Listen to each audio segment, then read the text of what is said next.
Gautam neuro care brain stroke migraine fits brain and spine surgeries కి best neuro surgeon చేశారు as a హీరోగా 20 20 serials ఒక సీరియలే నడుస్తూ ఉంటుంది. ఒక 2-3 ఇయర్స్ ఈలోపు బిడ్డ పుట్టి బిడ్డకి స్కూల్కి వెళ్ళి కుదిరితే వాడు 10th కూడా పాస్ అయ్యి ఎందుకు సార్ ఒక సీరియల్ అంత సాగదీస్తారు? సాగదీయటం అనేది ఏం లేదండి. ఫర్ ఎగ్జాంపుల్ ఇందాక చెప్పినట్టు సీరియల్ అనేది టీఆర్పీ బేస్డ్. ఒక ఛానల్లో ఒక సీరియల్ వస్తుంది అంటే అది జనం ఎక్కువ చూస్తున్నారంటే దాన్ని పొడిగిస్తారు. ఆ పొడిగించే విధానంలో అది ఇందాక చెప్పిన 3 years 5 years కూడా వెళ్ళిపోవచ్చు. కొన్ని సీరియల్స్ 6-7 years కూడా సీరియల్స్ ఉన్నాయి. సో పొడిగించడం అంటే ఓన్లీ జనం చూస్తున్నంతసేపు వాళ్ళు వేస్తూ ఉంటారు అంతే. అదే టీఆర్పీ లేదనుకోండి ఆటోమేటిక్గా దాన్ని ఆపేస్తారు, కొత్త దాన్ని తెస్తారు ఆ ప్లేస్లో. ఇప్పుడు మీకు బాగా పేరు తెచ్చిపెట్టిన సీరియల్ అంటే స్రవంతి. ఎస్, ఏదేదో రామచక్కన సీత మొన్న అంతకుముందు 2 years బ్యాక్ జీ తెలుగులో చేశారు. ఇప్పుడు ఏం నడుస్తుంది? ఇప్పుడు జెమినీలోనే ఉప్పెన అని ఒక సీరియల్, మళ్ళీ స్రవంతి పార్ట్ 2 కూడా స్టార్ట్ చేసి పార్ట్ 2 దాని సీక్వెల్ లాగా. లైక్ సీక్వెల్ అంటే అప్పుడు నా క్యారెక్టర్ పేరు జగన్, అప్పుడు జగన్ స్రవంతి పేరు, మధ్యలో భరణి విలన్. సో అతను చనిపోయాడు, అతని ఫ్యామిలీలో వాళ్ళ మేనల్లుడు వచ్చాడు. ఆ మేనల్లుడు నా కూతుర్ని ట్రాప్ చేసి మళ్ళీ ఎలా అతను తీసుకెళ్తుంటాడు, నేను ఎలా కాపాడుతాను, ఇంక ఈ స్టోరీ ఇప్పుడు పార్ట్ 2 సీక్వెల్.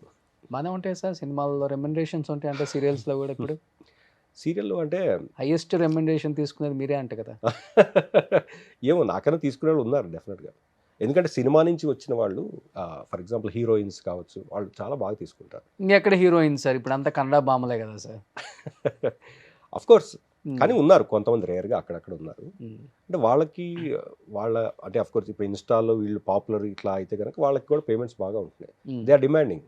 ఎందుకంటే నాకు ఇంతమంది ఫాలోవర్స్ ఉన్నారు. ఇదివరకు రోజులు ఏంటంటే నాకు ఇంత టాలెంట్ ఉంది, నాకు ఇంత స్టఫ్ ఉంది, బట్ ఇప్పుడు అది కాదు. నాకు ఇంతమంది ఫాలోవర్స్ ఉన్నారు, నాకు ఇంత రీచ్ ఉంది, ఇదే అయిపోయింది. అంటే మీ లింక్ మేము పెడతాం, మా లింక్ మీరు పెట్టండి. ఇదివరకు రోజుల్లో ఏంటంటే ప్రూవ్ చేసుకోవాలి, అవును, మంచి యాక్టర్గా ప్రూవ్ చేసుకోవాలి అని తపన ఉండేది. ఇప్పుడు అలా కాదు, నాకే ఫాలోవర్స్ని పెంచుకోవాలి, నేను రీచ్ ఎక్కువ అవ్వాలి, ఇది ఎక్కువైపోయింది అందరికీ. బట్ ఓకే, అంటే కాంపిటేటివ్ వరల్డ్ కాబట్టి ఉండాలి. బట్ కొంతమంది అంటే ఇంకా దాని మీదే ఉంటున్నారు ఫుల్. అవునవునవును, ఒక బ్రాండ్ ప్రమోషన్ కూడా అదే అయిపోతుంది ఇప్పుడు. దానివల్ల కమర్షియాలిటీ ఎక్కువ. కానీ వీళ్ళకి అర్థం కాని ఏంటంటే దానివల్ల వ్యూయర్షిప్ ఉండొచ్చేమో కానీ కన్వర్షన్ ఉండదు. కరెక్ట్. ఇప్పుడు సుమన్ టీవీలో ఒక వీడియో చూశారు, ది ట్రస్ట్ సుమన్ టీవీలో 10,000 మంది చూసినా కానీ ఒక 5,000 కన్వర్షన్ ఉంటుంది. అక్కడ 10 లక్షలు చూసినా కానీ మీకు కన్వర్షన్ ఉండదు, ఒక 100 మంది కూడా. ఏదో వాడు వ్యూయర్, వాడు ఫ్యాన్స్ చూడటానికి చూసి ఒక లైక్ కొట్టడానికి కొడతాడు, అంతేగాని దాన్ని తీసుకొని అంత సీనే ఉండదు. ఈ మధ్య ఎన్ని జరుగుతున్నాయి సార్ ఈ ఫ్రాడ్స్ అన్ని, బొచ్చడు ఫ్రాడ్స్ జరుగుతున్నాయి. ఇప్పుడు వాడు వస్తాడు, కొన్ని లక్షలు ప్రమోషన్ కంటాడు, ఐపీ పెడతాడు, వెళ్ళిపోతాడు. కరెక్ట్. అన్నీ బొచ్చడు ఉన్నాయి. ఇవన్నీ తెలిస్తే ఈడేంటి మాకు పెట్టాడు అసలు అనుకుంటారు. ఎందుకు అంటే ఆర్టిస్టులు కూడా ఆలోచించాలి, లైక్ కమర్షియాలిటీ ఉండాలి. At the same time humanitarian basis అనేది కూడా కొన్ని ఉంటాయి. దానికోసం మనం అవసరమైతే రూపాయి కూడా తీసుకోకుండా ముందుకు వచ్చే సిచ్యువేషన్ ఉండాలి. ఎంతసేపు కమర్షియాలిటీ అంటే of course time is money, but not for everything. Rare కేసెస్లో మనీ కాకుండా కొన్ని వేరే ఉంటాయి. టు బి ఫ్రాంక్ చెప్పండి, ఫైనాన్షియల్గా ఏంటి సార్ ఇప్పుడు పొజిషన్? అంటే సినిమా తర్వాత ఆర్ యూ హ్యాపీ?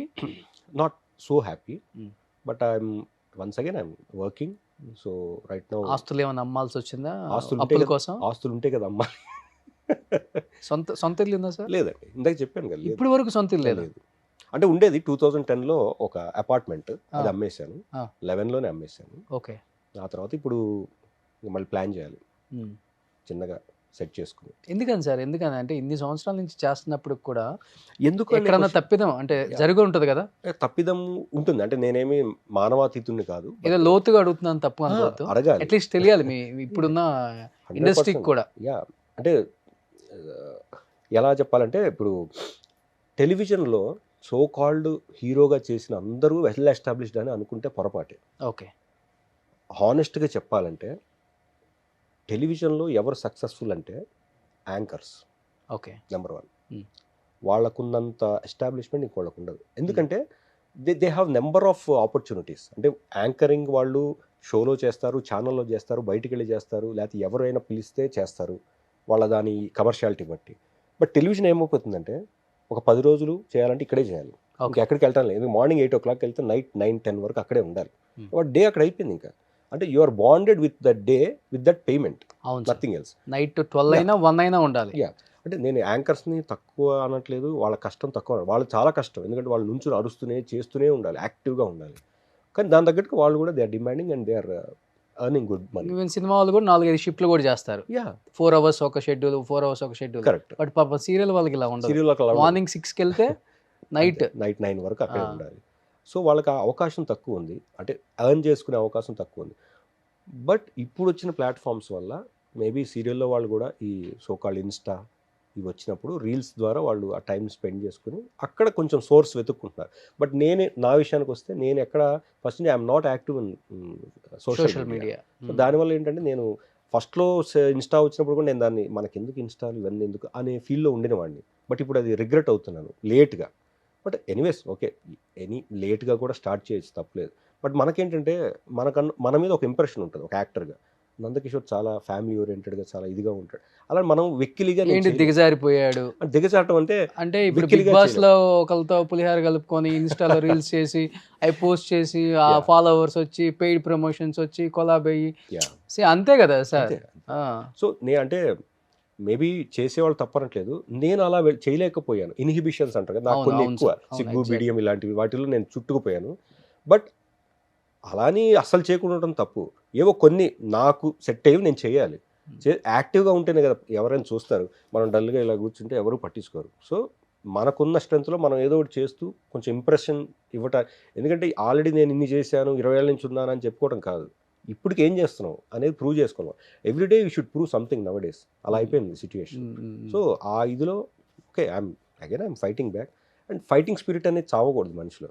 మనం నా వల్ల కావట్లేదు అయిపోయింది ఇంకా అని అయిపోయింది అనుకోండి, ఇంకా అక్కడ దేర్ ఎండ్స్ ద మ్యాటర్. అప్పుడు రిటైర్ అయిపోయినట్టు లైఫ్ నుంచి కూడా. సో నేను అది యాక్సెప్ట్ చేయను తొందరగా. సో మీరు అన్నట్టు కమర్షియల్గా ఓకేనా అంటే ఓకే కాదు. But again I'm growing. ఎందుకంటే ఉన్న డిఫరెంట్ ఆపర్చునిటీస్ కూడా వెతుక్కుంటున్నాను ఆనెస్ట్లీ. అంటే నాకున్న సర్కిల్లో నాట్ ఓన్లీ యాక్టింగ్ కాకుండా వేరే రియల్ ఎస్టేట్ కావచ్చు, ఇంకోటి కావచ్చు, ప్రయత్నాలు చేస్తున్నాను తప్ప అవి ఏదో ఒకటి దాన్ని సక్సెస్ అయింది అనుకోండి అవి మనకు సైడ్గా ఉపయోగపడతాయి. సో మీలాంటి వాళ్ళకి నిజంగా ఆపర్చునిటీస్ బాగా ఇవ్వాలి. డైరెక్టర్స్ అందరూ కూడా డిమాండ్ చేస్తున్నామండి. అంటే తను ఎప్పుడు కూడా ఇలా చెప్పుండ్రు, నాకు తెలిసి ఫస్ట్ టైం ఇది ఓపెన్ అవటం సార్. నిజంగా అంటే మీ దగ్గరికి వస్తే ఎందుకు ఇట్లా ఓపెన్ అవుతుంది నాకు అర్థం కావట్లే. నేను ఏ ఇంటర్వ్యూలో ఇలా ఓపెన్గా మాట్లాడలేదు. అంటే మీలేదో ఉంది, మీరు లాగుతారా అట్లా? లాగటాలు ఏముండదు సార్, మనిషికి మనిషి అంతే. అంటే ఇప్పుడు కొన్ని చెప్పుకుంటే బాగుంటాయండి. చెప్పాలి సార్. కొంతమంది చెప్పుకుంటే ఏమంటారంటే ఈడేదో షో పుట్టపిస్తున్నాడు, కావాలని డెవలప్ ఏది చేస్తున్నాడు, సోప్ వేస్తున్నాడు అనుకుంటారు. కానీ మీరు అన్నట్టు ఒక మనిషి అడిగితేనే తెలుస్తాయి. కొంతమంది అడిగినా పట్టించుకోరు. అవును సార్. కొంతమంది అడిగినా కూడా ఈడేదో సోది చెప్తా అనుకుంటారు. కానీ ఇప్పుడు మీ అంతటి మీరు అడిగినప్పుడు నాకు సిన్సియర్గా చెప్పాలనిపించింది. అంటే ఏదైనా ఒక సహృదయం అనేది ఉంటే ఆటోమేటిక్గా అది మనం కూడా ఓపెన్ అవుతాం. అది లేనప్పుడు ఏమైపోతుందంటే ఇదేదో జాబు చేసుకుంటూ వెళ్ళిపోతే అయిపోతుంది అనే ఇదిలో ఉంటుంది. But end of the day ఒక ఫ్రెండ్షిప్ సపోర్ట్ అనేది ఉంటే ప్రతి మనిషి జీవితంలో చాలా హ్యాపీగా ఉంటారు అందరూ కూడా. అంటే ఇన్ని సంవత్సరాలు మీతో ట్రావెల్ అయిన వాళ్ళు ఉంటారు కదా, బుల్లితెర కావచ్చు లేకపోతే బిగ్ స్క్రీన్ కావచ్చు, వాట్ ఎవర్ ఇట్ మేబీ, వీళ్ళంతా సపోర్ట్ ఎలా ఉంటుంది? ఎవరు మంచి ఫ్రెండ్స్ మీకు? లైక్ ఇప్పుడు చాలామంది ఉన్నారు మీ టైంలో వచ్చిన వాళ్ళు, ఈటీవీ ప్రభాకర్, శ్రీరామ్ ఉన్నారు, భరణి ఉన్నాడు, శ్రీనివాస్ ఉన్నాడు, గగన్, అది మనోజ్ గారి ఫ్రెండ్. సో అంటే ఉన్నారు ఫ్రెండ్స్ అంటే నేను ఈ ఫీల్డ్లో సీరియస్గా చెప్పాలంటే అంత గొప్ప ఫ్రెండ్షిప్ ఎవరితో చేయలేదు. మేబీ నేనేంటంటే ఫస్ట్ నుంచి I'm not a party freak. నేను పార్టీస్కి వెళ్ళటం, డ్రింక్ చేయరా మీరు? డ్రింక్ చాలా అకేషనల్గా 1-2 సార్లు చేశాను. చేయలేదని చెప్తే అబద్ధం అవుతుంది. ఓకే. బట్ నేను రెగ్యులర్ వెళ్ళిపోయి పబ్లిక్ అలా లేదు, ఎప్పుడు చేయలేదు మనం. సో నాకు సర్కిల్ తక్కువ. Circle in sense PR maintain చేయరు. పిఆర్ ఎక్కువ మెయింటైన్ చేయను. పిఆర్ ఇప్పుడు మెయింటైన్ చేయాలి. బట్ నేనేంటంటే ఏమంటారు, చాలా ఇదిగా ఉంటాను నేను, సబ్మిసివ్గా ఉండటంతో అందరూ ఏంటంటే నందు ఎందుకు సర్లే వదిలే మన అనే డైవర్షన్ వచ్చేస్తుంది నన్ను చూసేసరికి. ఫస్ట్ నుంచి ఇంతేనా సార్, లేకపోతే కొంచెం ఈ సినిమాలు తీసి కొంచెం అప్పులు అయ్యి ఇప్పుడు అప్పుడు స్టార్ట్ అయిందా ఇది? లేదు, అప్పుడు కాదు, దానికి ముందు నుంచే ఉంది. అంటే నేనేంటంటే ఫస్ట్ నుంచి కూడా నా పని నేను చేసుకుంటూ వెళ్ళిపోతే చాలు, మనల్ని అనవసరం ఒకరిని గెలకటం ఎందుకు, ఒకరిని ఇబ్బంది పెట్టడం ఎందుకు, ఈ నేచర్ నాకు ఎక్కువ ఉంది. దానివల్ల అండ్ మనం పెరిగిన వాతావరణం కూడా ఇంట్లో చిన్నప్పటి నుంచి కూడా మనం అలా పెంచారు. లైక్ మన వల్ల ఒకరికి ఇబ్బంది కలగకూడదు, మనం ఒకరిని బాధ పెట్టకూడదు. సో అది ఆ ఇన్ఫ్లుయెన్స్ ఎక్కువ అయిపోయి మనం ఏంటంటే ఈ ఫీల్డ్లో యాక్టివ్ ఉండాల్సింది పోయి ఇక్కడ డల్ అయిపోయాం. అంటే ఆ చిన్నతనం నుంచి వచ్చిన ఇన్ఫ్లుయెన్స్ ఉండొచ్చు, లేదా ఆ ఫ్రెండ్షిప్లో వచ్చిన ఇన్ఫ్లుయెన్స్ ఉండొచ్చు. ఇవన్నీ వల్ల మనం కూల్ అండ్ స్టడీగా ఉన్నాం తప్ప ఎక్కువ ఓపెన్ అప్ అవ్వలేదు అనమాట ఎక్కడ. సో ఈ ఫీల్డ్ కానీ ఓపెన్ అవ్వాలి, అది లేట్గా గ్రహించాను. బట్ లేట్గా గ్రహించిన తర్వాత ఏంటంటే ఒక స్థాయికి వచ్చిన తర్వాత మనం కొన్ని చేయకూడదు.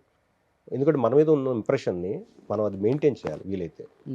దాన్ని సడన్గా కట్ చేసి కొత్తగా వెళ్తే అందరూ కన్ఫ్యూజ్ అవుతుంది, ఇదేంటి వీడు ఇన్ని రోజులు ఇలా ఉండి ఇలా అనేది. ఆ ఇంప్రెషన్ నాకు ఇష్టం ఉండదు అనమాట. మనం ఎలా అయితే వచ్చామో అలా వెళ్ళిపోవాలని నా ఇంటెన్షన్ ఉంటుంది. యాక్చువల్గా నేను మీ గురించి నాకున్న ఒపీనియన్ చెప్పమంటారా? మనిషి బాగుంటాడు, ఈయనకేం మంచి వీళ్ళంతా ఎంజాయ్ చేస్తారు, 23 సంవత్సరాల నుంచి ఉన్నారు, మంచిగా బ్యాంక్ బ్యాలెన్స్, ఇల్లు, కార్లు, హడావుడి, హంగామా ఉంటుందిలే అన్నదే ఉంటది కదా సార్ ఎవరికైనా కానీ. తప్పులేదండి, అంటే నిన్నగా మొన్న వచ్చిన వాళ్ళకే ఈ రేంజ్ లో చెప్తుంటే షో చేస్తుంటారు అందరూ చెప్పాలంటే కొంతమంది. అలాంటిది 23 years నుంచి ఉన్నారంటే, బుల్లితెరని ఏళ్తున్నారంటే మంచిగా ఎస్టాబ్లిష్ అయి ఉంటారు కదా వీళ్ళు అనుకున్న దాంట్లోనే ఉంటాం. ఆ టైంలో మనకు వచ్చిన ఆ టైం అయినా ఇప్పుడైనా మనకు వచ్చే ఏదైతే ఇన్కమ్ ఉందో అది మన మెయింటెనెన్స్కి సరిపోతుంది. సో దీన్ని మించి సేవ్ చేయాలంటే నేను ఎప్పుడు అదే చాలామంది చెప్తుంటా యంగ్స్టర్స్కి, ఆల్టర్నేట్ అనేది ఉండాలి ఈ ఫీల్డ్కి వచ్చే వాళ్ళకి. ఇప్పుడు నేను సుమన్ టీవీలో చేస్తున్నాను, ఆల్టర్నేట్ ఏం లేదు సార్, అయితే పెట్టుకోవాల్సి వస్తుంది. ఐ మీన్ టు సే ఒక సైడ్ ఇన్కమ్ సోర్సెస్ క్రియేట్ చేసుకోవాలి. ఓకే, ఎందుకంటే అంటే నేను అనేది యాక్టింగ్ ఫీల్డ్ గురించి. మీరు ప్రొఫెషనల్గా యువర్ CEO లెవెల్లో ఉన్నారు ఇప్పుడు, మీకు అవసరం లేదు. సో మిగతా వాళ్ళకి దేనికైనా ఆల్టర్నేట్ ఉండాలని డైరెక్ట్గా చెప్పాలి. అవును, ఎందుకంటే you never know A day ఎలా వస్తుందో మనకు చెప్పలేము. We should be prepared. So other source of income అనేది క్రియేట్ చేసి పెట్టుకుంటే ప్లాన్ ఏ ప్లాన్ బి లాంటిది. అలా ఉన్నప్పుడు ఏమవుతుందంటే ఫంబుల్ అవ్వం మనం. కొన్ని వీక్ మైండ్స్ ఉంటాయి ఆ టైంలో, ఏదైనా డెసిషన్స్ రాంగ్గా తీసుకుంటాం. బట్ ఇప్పుడు ఇందాక నేను చెప్పినట్టు నేను మొత్తం జీరోకి వెళ్ళినా కూడా నేను స్ట్రాంగ్గా ఉండగలిగాను, ఉంటాను కూడా. ఎందుకంటే అంత వీక్ అయిపోతే మనం ఆ క్షణమే చచ్చిపోయినట్టు. సో లైఫ్ అనేదే fighting. Life means you should fight. ప్రతిరోజు ఇక్కడ ఏమి అందరికీ మంచి మంచి ఆపర్చునిటీస్ అన్నీ పూన పాన్పులు ఉండవు. సో కష్టపడితేనే ఇంకా సుఖం వస్తుంది. మనం సుఖపడుతూ ఉంటే అసలు కష్టం అనేది వాల్యూ తెలియదు. బట్ కష్టం వచ్చింది కాబట్టి లైఫ్లో అన్నీ తెలిసినాయి. ఇప్పుడు కొంచెం యాక్టివ్ అయ్యాం. So I feel like okay, what ever happened is good. So movies కూడా ట్రై చేస్తున్నారా? చేస్తున్నాను. ఇప్పుడు చిన్న మూవీస్లో క్యారెక్టర్స్ కూడా చేస్తున్నాను. మొన్న రీసెంట్గా ప్రవీణ్ IPS అని ఒక సినిమా చేశాను. RS ప్రవీణ్ కుమార్ గారి బయోపిక్. అది యాక్చువల్గా ఎలక్షన్ ముందు రావాల్సింది, బట్ అది పోస్ట్ పోన్ చేశారు. మేబీ ఫిబ్రవరిలో రిలీజ్ చేయొచ్చు. బాగుంటారు సార్ మీరు, మంచి మంచి పోలీస్ ఆఫీసర్ కానీ, ఒక హీరో అన్నగా కానీ, ఒక హీరోయిన్కి అన్నగా కానీ చాలా బాగుంటారు. ఎందుకంటే ఇంకొకటి, మన డైరెక్టర్స్ అందరికీ మీరు తెలిసిన వాళ్ళే. చిన్నప్పటి నుంచి వాళ్ళ అమ్మో, అక్కో, అన్నో, నానో ఎవరో కూడా సీరియల్ పెడితే మీరు కనిపిస్తూనే ఉంటారు. అదే చాలా బాగా చేస్తారు అన్న అది ఉంది అందరికి. అది ఉంది, కానీ పిలవటానికి కొంచెం మొహమాటం ఉంటుంది అనమాట. ఎందుకు ఉంటుంది అంటారు మీ ఉద్దేశంలో? అదే కొంతమంది ప్రొడ్యూసర్స్ చెప్తారు కదా, మార్కెటింగ్ అంటే ఇది, తెలిసిన వాళ్ళని పెట్టుకో, తెలిసిన వాళ్ళు పొద్దుస్తమానం బుల్లితెర మీద కనపడిన వాళ్ళని పెట్టు, వాళ్ళు రుద్ది రుద్ది రుద్ది రుద్ది దీని అలా చేశారు. కానీ ఎవరు పెట్టుకుంటే ఉంది, నందకిషోర్ గారు వాళ్ళ సినిమా ఆడదు కదా, అంతే కదా, హీరో వల్ల ఆడుతుంది, కథ వల్ల ఆడుతుంది, డైరెక్టర్ వల్ల ఆడుతుంది. ఈ మూడే మెయిన్. అంతేగాని చిన్న చిన్న క్యారెక్టర్లు చేసిపోయే వాళ్ళ సినిమా ఆడితే ఇంకెందుకు సార్? అంతే కదా, 100%. అందరం పని మానుకొని మనం కూడా పోవచ్చు. దరిద్రం మన తెలుగు ఇండస్ట్రీలో కొంత ఉంది సార్. హీరోయిన్ వల్ల సినిమా ఫ్లాప్ అయితే ఐరన్ లెగ్ అంటాం, అదే హీరో వల్ల అయితే ఐరన్ లెగ్ అనం. అంటే కొన్ని చెప్తున్నాను, ఓపెన్గా మాట్లాడుకుంటే మనం సంఘ విద్రోహం అవుతాం. సో ఇప్పుడు ఈ ప్లాట్ఫామ్స్ ఎలా అయిపోయినాయంటే ఒక మాట మనం అన్నది తప్పుగా కూడా తీసేసుకునే అవకాశాలు ఎక్కువ ఉంటాయి. సో సబ్ టైటిల్స్ ఇంకా ప్రమాదకరంగా ఉంటాయి, చెప్పలేము. బట్ 1-to-1 ఇంటరాక్షన్ అయితేనే మనిషి ఎలాంటి వాడు అనేది తెలుస్తుంది. ఈ సబ్ టైటిల్స్ వల్ల హట్ అయ్యేవాడు ఉంటాడు, కానీ మనిషికి లైఫ్ ఇచ్చి ముందుకు వచ్చేవాడు ఎవరు ఉండరు. 100% కరెక్ట్. బరాబర్ మాట్లాడితేనే సొసైటీకి కావాలి సార్. అవును, అట్లా ఉంది. ఏంటి హాబీస్ ఏంటి మెయిన్? ఇంకా నా హాబీస్ అంటే రిలాక్స్ అవ్వడానికి క్రికెట్ మెయిన్. ఎప్పుడైనా ఫ్రీగా ఉంటే క్రికెట్ ఆడతాం. అంటే cricket is such a game, like ఆ గ్రౌండ్లో ఉన్నంతసేపు మనం మర్చిపోతాం మొత్తం ప్రపంచాన్ని. ఎందుకంటే ఆ యాక్టివిటీ అనేది అంత స్ట్రాంగ్గా ఉంటుంది, అవును. చాలా ఇన్వాల్వ్మెంట్ ఎక్కువ ఉంటుంది అందులో. So when ever I M free I like to play cricket అన్నమాట. ఓకే, కప్పు గెలుచుకొని వచ్చారు కదా.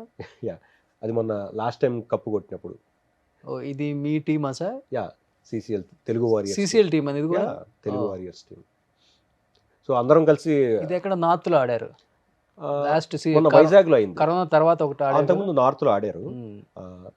మొన్న కూడా నార్త్ లో ఆడాము, మన జైపూర్ ఆడాము ఒక మ్యాచ్, జోధ్పూర్ ఒక మ్యాచ్ ఆడాము, రాజస్థాన్. సో తర్వాత సెమీస్ అండ్ ఫైనల్స్ వైజాగ్ లో అయింది. ఓకే, అప్పుడు అందరం కలిసి వస్తున్నప్పుడు కప్పు ఒక్కొక్కళ్ళు ఫోటో తీసుకుంటూ నేను కూడా తీసుకుని ఫోటో తీసుకున్నాను. ఎలా ఉంటది ఈ టీం? అందరూ బాగుంటారా? 100%. Akhil is on ground. దాంట్లో స్టార్లు ఉన్నారు, మామూలు నార్మల్ ఆర్టిస్టులు ఉన్నారు, చిన్న చిన్న వాళ్ళు కూడా ఉన్నారు. ఎలా ఉంటది? అదేమన్నా డిఫరెన్స్ ఉంటుందా? డిఫరెన్స్ ఏముండదు, ఎందుకంటే ఆన్ గ్రౌండ్ వచ్చేసరికి అందరూ ఒకటే అవుతారు. Okay. Of ground of course ఇప్పుడు అయిపోయిన తర్వాత ఎవరు యాక్టివిటీ వాళ్ళది, ఎవరు బిజీ వాళ్ళది కాబట్టి వాళ్ళ ఇదిలో వాళ్ళు ఉంటారు. Okay. But on ground practice చేసేటప్పుడు మాత్రం యునైటెడ్ గానే ఉంటాం కాబట్టి 4 సార్లు కప్పు గెలవగలిగాం. ఓకే. ఆ యూనిటీ లేకపోతే కష్టం కప్పు గెలవటం. గ్రేట్. అది ఎవరు సార్ హీరోస్లలో మీకు మెయిన్ కొంచెం ఓకే మా నందకిషోర్ మానవుడు అనుకునే వాళ్ళు ఎవరు ఉన్నారు? డెఫినెట్ గా వెంకటేష్ గారు, శ్రీకాంత్ అన్నయ్య, అరుణ్ భయ్య, డెఫినెట్లీ వీళ్ళందరూ. మంచు మనోజ్ గారు కూడా మీకు? మంచు మనోజ్ గారితో నేను ఆడలేదు యాక్చువల్గా. అది 2011 ఫస్ట్ ఆడారు మ్యాచ్. అప్పుడు నేను 12 నుంచి ఉన్నాను. ఓకే. ఆ ఫ్యామిలీతో లేదు? లేదండి. వీళ్ళు నలుగురు బాగుంటారు. డెఫినెట్ బాగుంటారు, చాలా బాగుంటారు. ఓకే. మళ్ళీ సిసిఎల్ ఎప్పుడు? మళ్ళీ ఇప్పుడు ఫిబ్రవరిలో ఉంది. ఓకే. ఫిబ్రవరి టు మార్చ్, అంటే ఎవ్రీ వీకెండ్ సాటర్డే సండేస్లో ఉంటుంది మ్యాచెస్. సూపర్. సో ఇంకేంటి, లాస్ట్ అండ్ ఫైనల్గా సంక్రాంతి వస్తుంది. ఈ సంవత్సరం అయినా కానీ 2024 మాలాంటి ఆర్టిస్టులను గుర్తుపెట్టుకొని ఆఫర్స్ ఇవ్వండి అని డైరెక్టర్స్ చెప్పాలనుకుంటున్నారా? డెఫినెట్గా, అంటే యాజ్ అన్ యాక్టర్ నేను ఏ క్యారెక్టర్ అయినా చేయగలననే కాన్ఫిడెన్స్ నాకుంది. బట్ అది డైరెక్టర్స్ బిలీవ్ చేసి ఒక అవకాశం ఇచ్చి చూద్దాం అన్నప్పుడే అది నేను చేయగలుగుతాను. సో ఐ రిక్వెస్ట్ లైక్ ఎవరైనా ఇంటర్వ్యూ చూసి డైరెక్టర్స్ ఎవరైనా ఫీల్ అయ్యి ఓకే ఒక అవకాశం. నా ఇంటర్వ్యూస్ చాలా మంది నా డైరెక్టర్స్ అందరూ నా ఇంటర్వ్యూ చూస్తుంటారు. Thank you. డెఫినెట్గా మంచి అవకాశాలు వస్తాయని నేను నమ్ముతున్నాను. అండ్ ఈ మధ్య స్టార్ట్ అయింది. ఈ ఇంటర్వ్యూతో నాకు తెలిసి డబల్ ధమాకాలాగా ఉంటుందేమో అనిపిస్తుంది నెక్స్ట్. నిజంగా సార్ గ్రేట్నెస్ ఏంటంటే 23 సంవత్సరాలు అయినా ఇండస్ట్రీకి వచ్చి ఇప్పటికి కూడా ఒక ఆఫర్ వస్తే బాగుండు అనుకునే ఆర్టిస్టులు మీరే కదా సార్. చాలామందిని నేను చూశాను. నిజంగా చెప్పాలంటే చాలా బాధ అనిపిస్తుంది కూడా మాకు కూడా. యాజ్ ఎ మీడియాలో ఉన్న జర్నలిస్టులు అయినప్పుడు కూడా మాకు బాధ అనిపిస్తుంది, ఎక్కడో తెలియని ఒక పెయిన్. అరే మనోళ్ళు కదా ఇన్ని సంవత్సరాల నుంచి పోరాడుతున్నారు ఒక్క బ్రేక్ కోసం.